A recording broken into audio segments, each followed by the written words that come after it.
everyone. My name is Amelia Kearney. I'm a high school senior, and as Debbie mentioned earlier, we've been working together for a long time on all different things. I want to start with a thank you to the Connecticut Historical Society and the Apprenticeship program who made this possible, and a thank you to the Granby Library for letting us display our work here.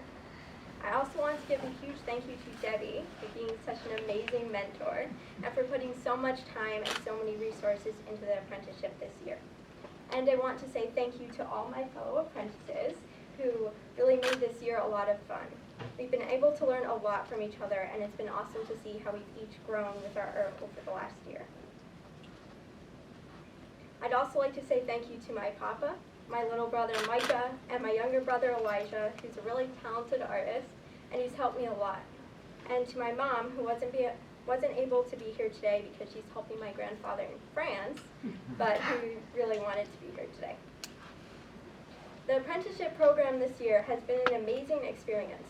I've learned a lot over the past year about the origins and history of illumination, specifically that it didn't just start in Europe, but all over the world. I also learned a lot of technical and hands-on skills for illumination that have been really interesting and helpful to expand my knowledge and abilities in this subject. During the process of creating our illuminated books, we explored a lot of different styles and techniques. Like with anything, some of them were more enjoyable than others, and some were harder than others.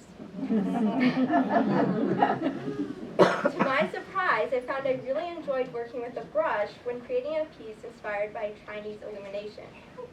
While I tend to like using a nib because it's hard and sturdy, I really enjoyed the flow and looseness that working with a brush can give you. When I was first working on this piece, I made a pretty big mistake by not following the order of illumination, essentially the basic steps for creating any piece. The result was a muddy mess, but I was able to eventually work around the mistake.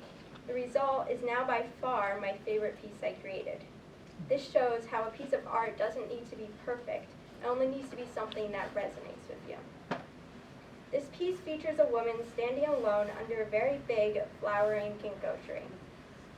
I love this piece because of how peaceful and confident she seems, and because of the connection it has to the earth.